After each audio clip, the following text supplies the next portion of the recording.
It's not surprising that One Piece is one of the most popular anime series in the world for years now. What's actually so fantastic about this anime is that it's full of hidden details and hints. Eiichiro Oda loves to tease us. There are so many tidbits that it would be literally impossible to spot all of them. We're going to explain some fun facts, foreshadows, and other insightful information you might have missed. While some are important for the plot, the others are just for Oda being, well, Oda.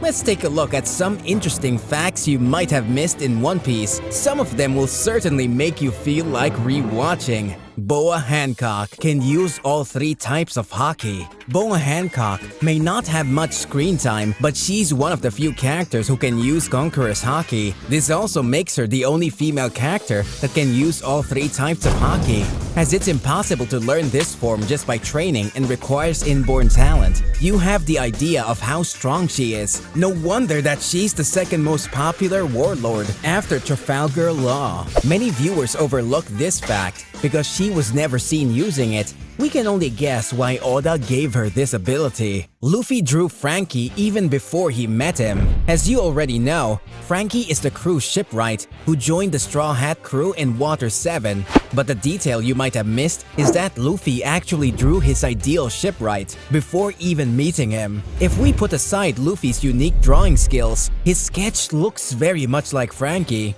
Let's be honest, it's not like you see a guy who looks like Franky very often. It's almost like Luffy knew him already. Many of Usopp's lies have become true after some time. Usopp is well known for his lies, and his stories are later named Usopp's Fables. However, most of his stories turned out to be literal prophecies and came true later in the series. For example, he lied to Zoro, Sanji, and Luffy that the beautiful swordswoman was coming and had meat. After that, Rebecca showed up in Dressrosa. Another crazy story he told Kaya is that there's a giant goldfish with poop as big as an island. Well, Dory and Bragi confirmed it during the Little Garden arc. What's so good about this is that there are many more of Usopp's stories that are yet to come true.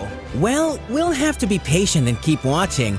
You probably also want to see Usopp knocking out 50,000 people with Conqueror's Haki. Robin calls everyone by their name after they save her. When she first came to the crew, Robin didn't trust anyone, as she was constantly betrayed by others. She called everyone either by their nicknames or titles. For example, she called Usopp Mr. Longnose, Zoro Mr. Swordsman, and Nami Miss Navigator. She only called Luffy and Crocodile by their names. When she realized how far her crewmates would go to save her, she became closer to them and started calling them by their names. Another fun fact, did you know that Robin is the only member of the crew that Luffy didn't invite to join? Instead of being recruited, Nico Robin just hid on the ship. Akainu blew up the Ohara escape boat. The Buster Call and the genocide in Ohara were one of the most shocking moments in the whole anime. Okay, it's understandable why the world government wants all researchers and scholars dead, as they pursued forbidden knowledge about the Void Century. But who blew up civilians and even Marines who were on the ship? The one who was responsible for blowing up the Ohara boat was Akainu. Well, this is just another thing we should hate him for. It was a horrible thing to do, but it perfectly fits the absolute justice doctrine that many Marines follow. He wanted to make sure no scholar makes it out alive, or the mission would fail. Luffy's clothes were devil fruit hints a few times. This is just another creative way of Oda leaving interesting clues. When Luffy started living with the mountain bandits, he was wearing a sleeveless shirt that had 56 written on it. If you say these two numbers in Japanese, you get Go and Mu. That's a reference to Luffy's devil fruit, Gomu Gomu no Mi, which means rubber fruit in Japanese. Another possible hint of Kaido's devil fruit was Luffy's koi costume. It seems like it had no meaning at all, but the Straw Hats had to be carried upstream by koi to reach Wano, Kaido's territory. According to a popular legend, if a koi travels upstream successfully, it will turn into a dragon. But here, instead of turning into a dragon, Luffy had to fight one. We almost never hear Luffy's thoughts. One hidden detail is there are almost no scenes where Luffy actually thinks. It's hard to imagine Luffy thinking because well, doesn't think much. It's not that surprising though, as he simply says aloud whatever comes to his mind. And apart from that, he doesn't plan or think in general. For him, thinking only comes across after action, and Luffy being Luffy, he wants to help everyone and jumps into all kinds of fights without thinking about the consequences. That's why he's never in two minds when opposing warlords, admirals, or other mighty people are in question. Let's just remember how he saved Zoro from the Navy. All in all, our favorite main character is one simple but kind-hearted boy. Currently, Straw Hats are the only crew where every team member has an assigned bounty. While it's completely expected that pirates have bounties on their heads, what's interesting is that Straw Hats are the only pirate crew where everyone has an assigned bounty. Yes, even Chopper has bounty, and it currently stands at 1,000 berries. His bounty is so low because he was mistaken for the Straw Hat crew's pet. Even when that misunderstanding was cleared, that bounty stayed low. Other crews in One Piece are either way too big for everyone to be wanted, or too small and unimportant for the whole crew to have bounties on their heads. There's still no pirate with an eye patch. One of the interesting facts about One Piece is that no matter how many characters we've encountered, not a single one wears an eye patch. That's quite weird since an eye patch is the most stereotypical pirate accessory.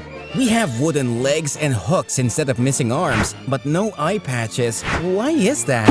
What's ironic is that many characters miss an eye and all of them simply have a closed eye and a scar over it, like Zoro for example. However, there's an interesting speculation that Luffy will be the one with an eye patch when he becomes the Pirate King, so he will be the true symbol of piracy. Oda confirmed that in the final arc, there will be a character with an eye patch. We can't wait to see who that will be. Madame Charlie is Arlong's half-sister. Did you know that Madame Charlie and Arlong are related?